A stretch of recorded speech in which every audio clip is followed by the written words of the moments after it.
Hey, everybody. Thanks for tuning in to the Hanging On to Hope podcast. I'm Brenda J. And I'm Karen Wonder. And we are hangingontohope.org.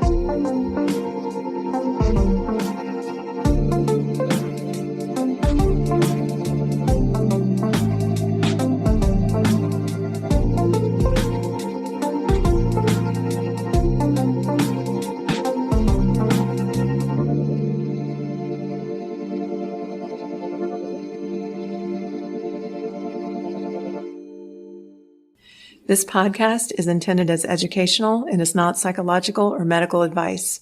Always consult a professional when needed, and we disclaim any liability in connection with the instruction, information, or advice given. This podcast episode discusses the details of domestic violence. If this episode becomes triggering while you are listening, practice self-care and turn off the episode. If you need to talk to someone, 1-800-799-7233. All the links are provided in the show notes. Hi, everyone. This is Brenda J. Welcome to Real People, Real Voices, where people get to have a voice and some for the first time. These are mini podcasts that focus on healing. I am so excited. So without further ado, let's get started.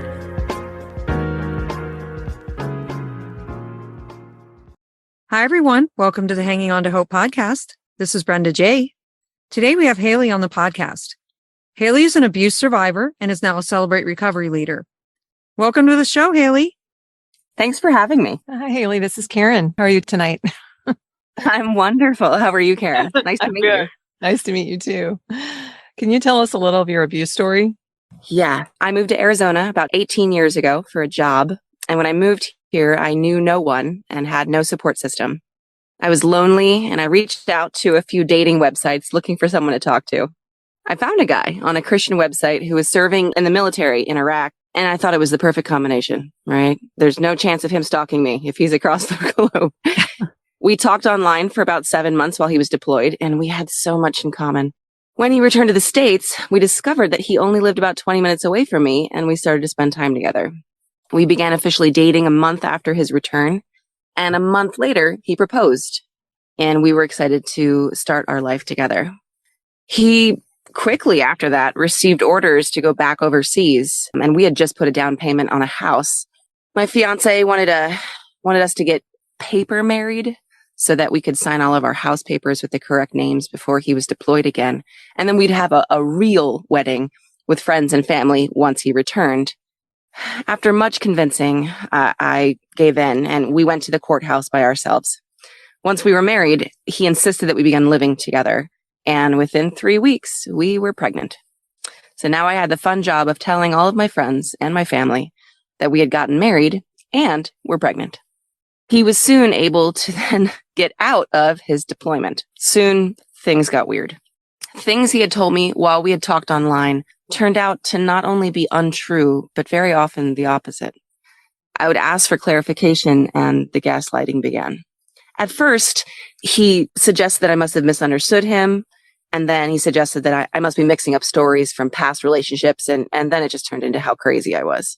You see, I was estranged from my family and I had a very abusive mother that I didn't have any connections to. And he was just like me when we were dating. He was estranged from his family and he grew up with a very abusive mother. And a lot of our conversations revolved around our difficult childhoods and our relationship with our mothers. A few months after we were married, I met his mother, who lived a few doors down from him and he spent a lot of time with. I also met the rest of his family, who all lived close and he spent time with often. When I came to him confused as to the fact that what he had said to me and what I was experiencing was completely different, he would just immediately change the subject. It seemed every time I would notice that what he had told me online was different from reality, I was the crazy one. There were other things. When we were dating, he was adamant that if we were to start a family, I would be a stay-at-home mother, which I agreed with. And once I got pregnant and I mentioned stepping away from my career, he accused me of being lazy, of marrying him for his money, of getting pregnant on purpose to get out of my job, and much worse. Once our daughter was born, my decision to breastfeed was a direct insult to him. And even though I would pump milk for him to feed her, it was my fault that they didn't have a close enough bond for him. He made breastfeeding very difficult and isolating. He sold my car and refused to let me buy another because we had a truck and a motorcycle, so we were fine. But then he stopped riding his motorcycle and he would just take his truck everywhere, which left me without a vehicle. We also moved to a different part of town, far from everyone I knew, away from my friends, away from my church. In our new part of town, I found a new church and began attending, but he soon accused me of flirting with men there and accused me of being selfish, that I was not taking care of our daughter, which was my 24/7 job since I wasn't contributing to our household any longer. And he forbade me to continue attending that church. So I found myself within a couple years without transportation, without family, without friends, without a church, without money, because he accused me of mismanaging it and that I had to earn his trust again, and with a toddler and completely isolated. At the beginning, he would pull me or push me when we would argue just enough that I couldn't leave the conversation, or he was trying to get me to pay closer attention to what he was saying. After a while, his physical violence would occur when our daughter was in my arms and I was unable to defend myself. But the last straw was when I was pregnant with our second child. And in the middle of an argument, he picked me up out of my chair and he threw me across the room. And that was the beginning of the end. Well, it sounds like there was a lot of gaslighting going on. A lot. And it's so insidious and subtle, and it compounds over time. Much of the time we spent together was me honestly not sure. I used to go back and reread old emails and just to convince myself I wasn't crazy. Yeah. But I wanted to believe the best. I wanted to believe that he was well-meaning and he had my best interest at heart and he loved me and he wanted, I had no idea that such people even existed. Not really. I didn't either. I couldn't comprehend that someone would trick someone into getting married, because once you're married, they're going to notice that they got tricked. And then what do you do? And I never could imagine that. Well, what do you do is you just refuse to admit that you tricked them. Right. Yeah. So you kind of said what the turning point was. How were you able to get out? Did you end up filing an order of protection, or what did you do at that? So just before my daughter was born, my mom moved to Phoenix, my estranged mother, and we slowly began to build a relationship together. And my husband was very against it. I thought he wanted to protect me from my past abuse, but it was more about controlling me. Mm-hmm. And it didn't take long for him to ban her from our house, but I would still visit her from time to time. So when he threw me across the room, I called her up to stay with her for a little while to get away from the violence. I even packed an extra bag in case it happened again. And she convinced me that it was going to happen again, and I knew it, which is why I packed an extra bag. Right. And so she encouraged and drove me to the police station. And the police were understanding and kind and compassionate, which was not my previous experience and really shocked me. But they took over everything. They assigned me a caseworker to help me get an order of protection. They helped me find resources to move forward. It was a long journey after that. And weirdly enough, I had to depend on my mom again for the first time in a very long time. And we bonded through the process. And while she hadn't had an abusive husband, all of a sudden we had something in common, because she had been divorced and now I was going through the divorce process. And it was a very interesting, weird way to be rescued, because she had abused me as a child. So it was very confusing. But the Lord redeemed it into something beautiful. Wow. Yeah, sounds like he let you guys get close during that time. Well, I know this isn't part of the podcast, but I just had this happen to a couple girlfriends with the online stuff, and the men just telling you exactly what you want to hear, and they'll lie to, just to bond with you, whatever it takes. What kind of advice would you give to any woman listening that's doing this kind of thing as well? I think there are two things. One, if it's too good to be true, listen to your instincts. No one's perfect. And if someone seems perfect, then something's up. And I think the second thing is prove everything. We talked online for 7 months, and I counted that 7 months as time of our relationship. And so when he proposed after a month of dating, it wasn't a red flag to me, because we had talked for 7 months. So we'd actually been together for 8 months. But as much time as you talk online, you need to talk in person. You need to get to know that person in person. You need to get to know how they interact with people, meet their family, meet their friends, see them get angry, witness them in person in every aspect before you make any life-changing decisions. I had one person, everybody else in my life was very excited for me. He's very charming. But I had one person that was like, this might be a little fast. And I was like, it's been 8 months. Like, it's not that big of a deal. But he was like, it's really only been a month. And I didn't really listen to him. And I wished that I had more people saying those things, like encouraging me to slow down, encouraging me to spend more time with him. And so I would encourage anybody who's in an online relationship to spend just as much time in person as you do online to verify that everything that's being said is the truth. Yeah, that's very good advice. Very true, because it does happen. Yeah, I just had to talk one of my friends out of it, because then a lot of times they start asking you for money right away, for phone cards or whatever, and they're actually just cashing it out. Yeah. So it's really scary what's out there. Yeah, a lot of romance cons out there. But even worse is the people who are legitimately using the online platform to ensnare. Right. Yeah. Because they know that's your desire. Yeah. And I always do tell my friends there's something different about when you're just texting and messaging each other that's different from being in person. 100%. Yeah. It's easier to manipulate when it's just words. They're just feeding every need, fulfilling that need that you have. Yeah. Well, and there's something different about, reading a text and hearing what you want to hear versus hearing someone's voice, their body language, seeing how their tone. It's different in person. You get to see far more than you would through just words on a text. It's so much easier to manipulate or be deceptive, when you're not in person. So we know Celebrate Recovery was a big part of your healing. What other things have you done to heal?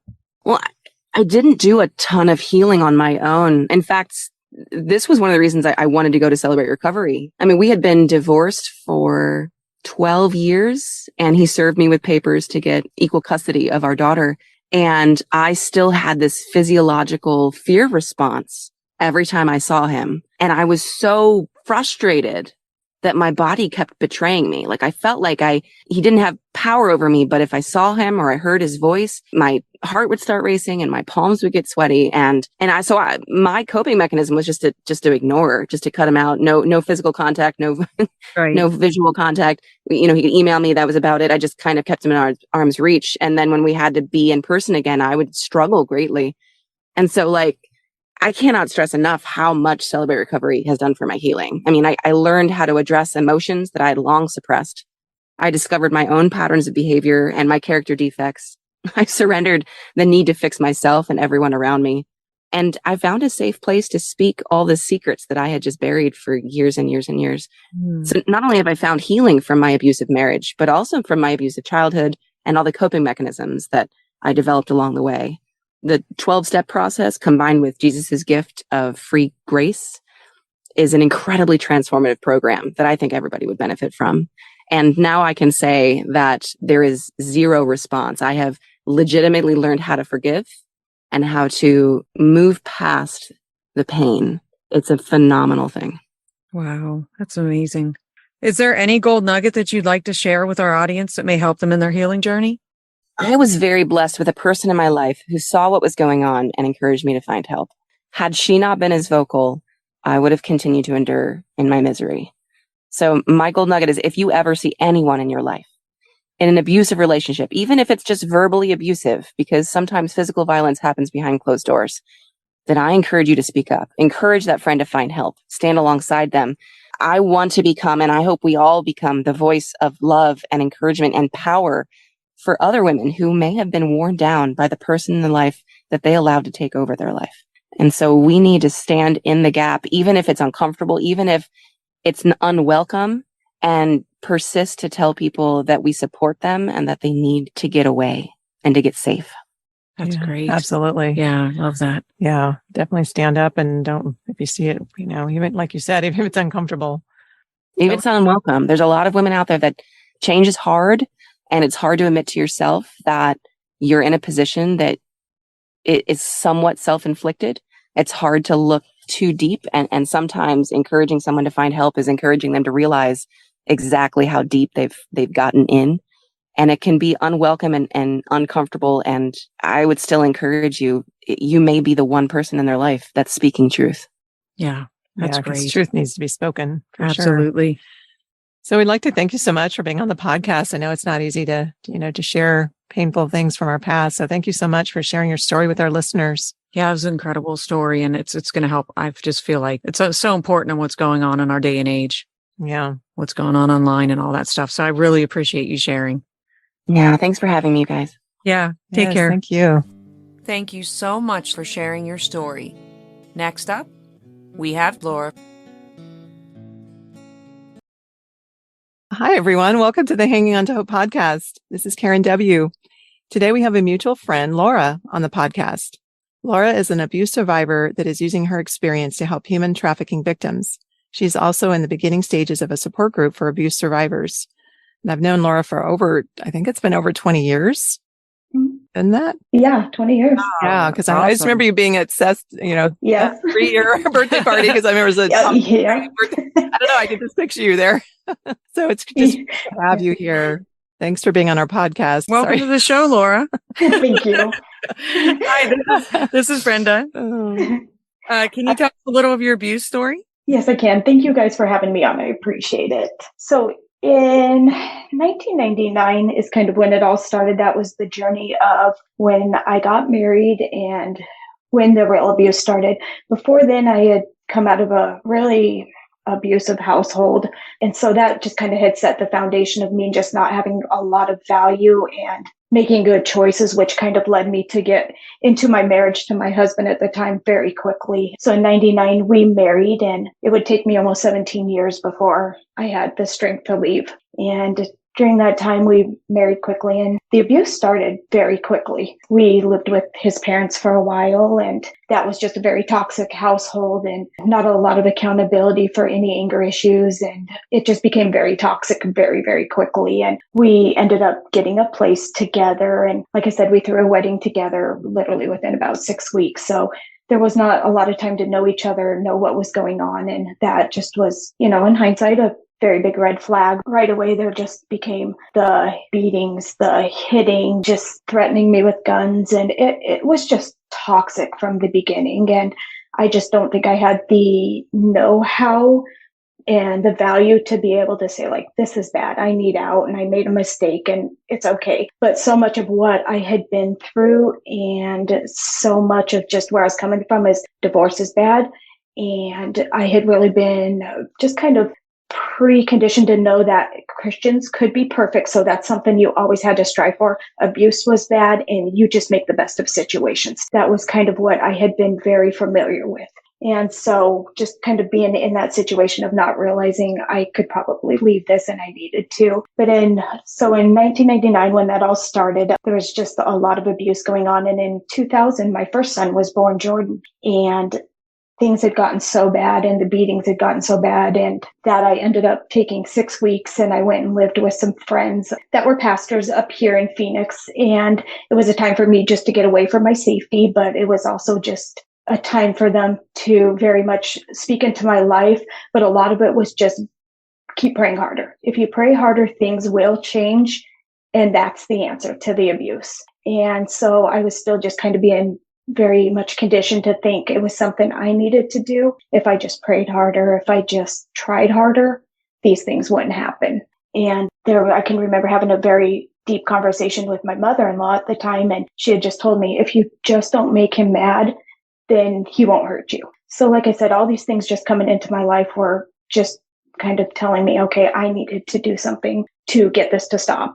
And in late 2000, one night things had gotten so bad and our neighbors had heard the fighting and the beating that was going on that they ended up calling the police, which led to my husband getting arrested for the first time. And he spent time in jail and had those charges against him. And once he got out, of course, I was still there with my son. And that was just a very hard time, because that's when really the whole vengeance came in, and that like I was going to pay for what had happened. And that's kind of the survival mode that I lived in and the fear that I lived in for the next 15 years, 16 years after that. At the time, we had gone to a pastor too at the church we were at and told him everything that had gone on. I was very open about there was a lot of abuse. And again, it just came to a point of being told, just keep praying through it, get in counseling, get around other people, and it'll be okay. This is something that you can come back from. And, again, that was just kind of really in my story of just do more, pray more, have more faith, and this will take care of itself. And the cops were just a big part of our lives during that time. And in 2002, we'd moved up here to Phoenix is when I started going to church, and I met you, Karen, and we were in like some small groups together, and Wow. kids did VBS and all that together. So Right. that would have been around the second time the cops were called because of neighbors, and he was not arrested. But again, it just came to where reached out to church, try to get some help, and this is going on. It's not getting better. And, kind of the same thing, just keep praying through it and it'll work. And, in hindsight, it's one of those things where you go, I should have just left. This is what I should have done. But when you're living in it day to day, sometimes you just don't see those things. You're operating out of fear and survival mode so strongly. Yeah.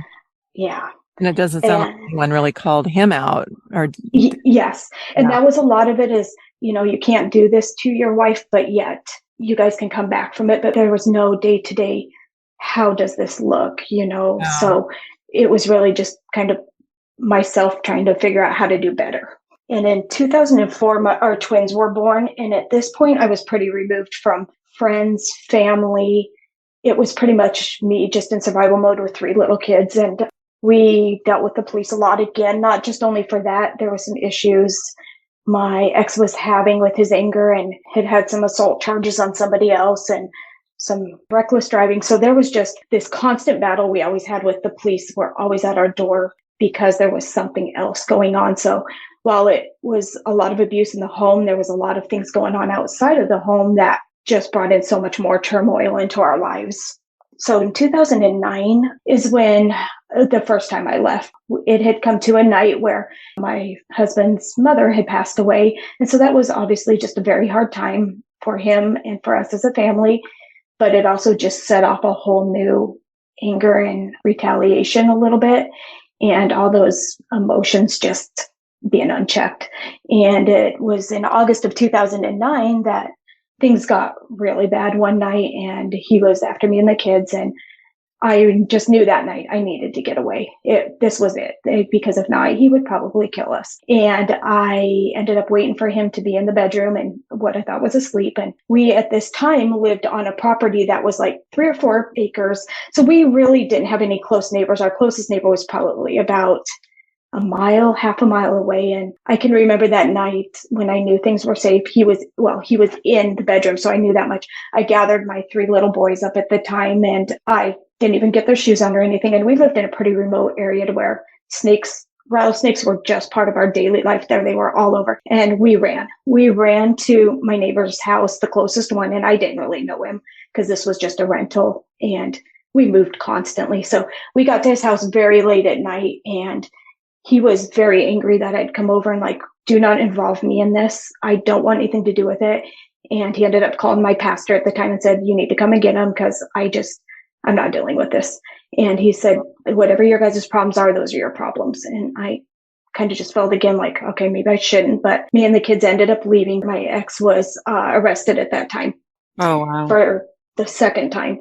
And that time he went to jail. I had to go up before the courts and say of what happened because there was also child abuse charges in that on my son. So that was when your kids were little? Yes. So at the You time, still stayed in the marriage. I still stayed in. Oh, wow. Because I was still just in that mind frame but at this time I had left. So I was getting to a place where I had my own apartment. My family had helped me. I was going back to school, and I didn't really have the counseling part, though. I was just trying to start this new life, but yet still having to go through the withdrawal and how I was going to take care of the kids. But I did have some support during that time from my family. But about 6 months later, my ex had just promised things were changing. He had found God. He was going to do right.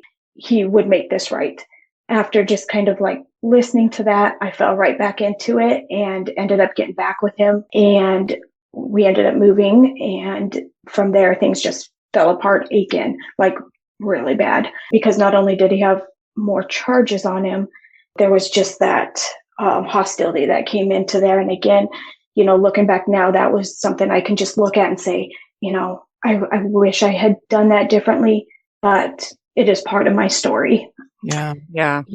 And I wouldn't have my daughter, who was born in 2011. So, there's those things that just definitely are part of that story in it. And it wasn't until about 2014 when the real shift started to come into my life. And I can remember just having a day where I was sitting there doing dishes and things were in chaos like they always were in my home. And I just remember like a little breaking and crying in my heart of like, God, I don't know what to do. Like, I physically feel like I am going to die if I don't get out of this. It's just the stress is so much, and this is not what I want for my life. Like, So that was the turning point for you then? That was a big turning point for me, just myself. Like, I hadn't acted on it, but just inside, I knew things were changing.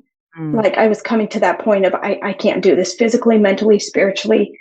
I can't take much more. Yeah. And there was another night of like some real heavy abuse had gone on, and that was kind of the cracking point. And it still took me another 6 months before on August 7th in 2015, everything had really come to a head at that time. I had found out that he was having affairs with men, women, prostitutes. He had some additional charges put on him for theft. The charges from his previous assault on somebody else were coming about. And I mean, we were 6, 7, 8 cases deep with the courts with charges he had against him.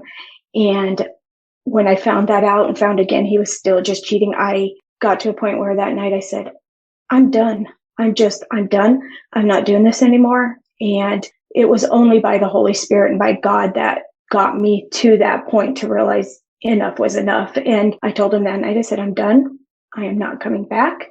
And I went downstairs and I wrote a 4-page letter just to him about everything that I had needed to say over all that time. And I set it out on the counter and I went and laid down that night. And that was the first night in 17, probably even longer, 18, 19 years, I had just a deep peace in me that what I was doing was going to be okay. And it was going to be okay. And I remember just laying in bed and hearing, it is done. And I know without a doubt that was the voice of God just talking to me, because I had a peace that I had never experienced. So going after that, things kind of just progressed. I was not quite prepared for everything that would come after that. The kids' emotions, all the things I had to deal with because of the abuse that had taken place. I had an order of protection on him for threatening me, the stalking. There was just so much I was not prepared for. That is where my heart is. And I have started this project recently with finding your value after abuse. And it's preparing men and women for afterwards. What happens once you leave? Because you feel so much freedom, but there's still those other aspects that are going to come at you very, very quickly. Finances. Yeah, you still have to survive and the emotions to deal with. Yeah, absolutely. Everybody said, "Oh, it's going to be so great once he's out," but it really, I wasn't prepared at all either, because everyone said it was going to be so great, but not when you go through, like your my story are very similar. And we got married right away. We had planned a wedding in 6 weeks. Same type of rushed into, didn't really know the person. Same exact situation. And you're not prepared when you have children. That's the thing. You're exactly right. So I'm so glad you're doing that.